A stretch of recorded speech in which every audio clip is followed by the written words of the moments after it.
சீரியல்களின் full எபிசோடுகளை Sun டிவியில் ஒளிபரப்பான உடனே எக்ஸ்க்ளூசிவாக சன் நெக்ஸ்டில் மட்டும் ஃப்ரீயா பாருங்கள். எப்படி தொடறான்? எறும்பு உரசுற மாதிரி இருந்துச்சு. வெற்றி மட்டும் இல்ல, அவன் உயிரோடவே எரிச்சிருப்பேன். அவ்வளவு பேர் இருக்கிற இடத்துல தொத்து உரசி பாக்குறான். எரும மாடு எரும மாடுக்குதான் எங்க உரசுறோன்னு தெரியாம உரசும். இந்த எருமையை விட கொடிய ஜந்துவா இருக்கு. சுந்தரி, அப்பதான் நான் இங்க இருக்கேன்.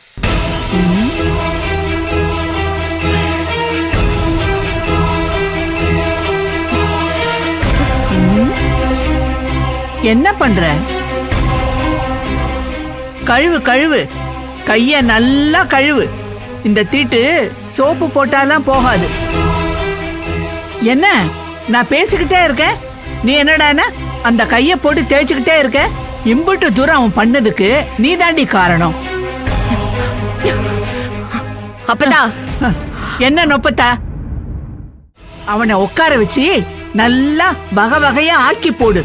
அவன் என்ன மாமியார் வீட்டுக்கு விருந்துக்கா வந்திருக்கான்? மாமியார் வீட்டுக்கு விருந்துக்கு வந்திருந்தா கூட 2 இல்ல 3 நாள்ல கிளம்பி போயிருப்பான். அவன் என்னடானா வருஷ கணக்கா இங்கேயே இருக்கான். அவனா போகவும் மாட்டேங்கிறான், நீயும் போன்னு சொல்ல மாட்டேங்கிற. உன் மனசுல நீ என்ன தாண்டி நினைச்சிட்டு இருக்க?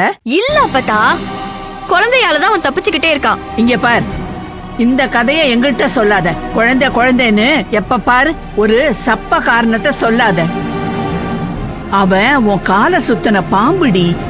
என்னைக்காவது ஒரு நாள் உன்னை கொத்தாம விட மாட்டான். தயவு செஞ்சு சீக்கிரமா அவனை அடிச்சு துரத்தணும். அப்பதா திரும்பவும் அவன் வராத அளவுக்கு துரத்தணும். நான் துரத்துறேன், நீ கொஞ்சம் அமைதியா இரு. ஆமா, என்னடா இத சொல்லலையேன்னு நினைச்சேன். எப்ப பார்த்தாலும் என்னையவே அமைதியாருன்னு சொல்லு. இத பார், நீ அமைதியா இருக்க, ஆனா என்னால அமைதியா இருக்க முடியல. தாங்கிக்கவே முடியலடி. என்னைக்கு அவனை கழுத்தை பிடிச்சு நெரிச்சு கொல்ல போறேன்னே எனக்கே தெரியல. பாவி அவன் இங்க இருந்து போறதுக்குள்ள என்ன கொலகாரியா மாத்திருவான் போல இருக்கு. தயவு செஞ்சு நீ கொஞ்சம் அமைதியா இருப்பதா. அவன் சீக்கிரம் இந்த வீட்டை விட்டு போயிருவான். வீட்டை விட்டு போயிருவான், சீக்கிரம் போயிருவான். நான் பாத்துக்கிறேன், நீ பேசாம இரு. இத மட்டும் தானே நீ பேசுற. ஆனா ஒரு நாளாவது இந்த விஷயத்துல நீ எந்த ஆக்ஷனும் எடுக்க மாட்டேங்கிற. என் வாயதான் அடைக்கிற. ஊர்ல இருக்கிற எல்லார் பேச்சையும் நீ கேளு, ஆனா என் பேச்ச மட்டும் கேட்காத. அவனை நீ துரத்தணும், இல்ல நான் துரத்துறேன். இதுதான் நான் உன்கிட்ட சொல்ற கடைசி வார்த்தை, போதுமா? கண்டிப்பா அவனை நான் துரத்துவேன். பாக்கலாம், நானும் இந்த வீட்டுல தான் இருப்பேன். நீ எப்ப சொல்றேன்னு நானும் பார்க்க தானே போறேன்.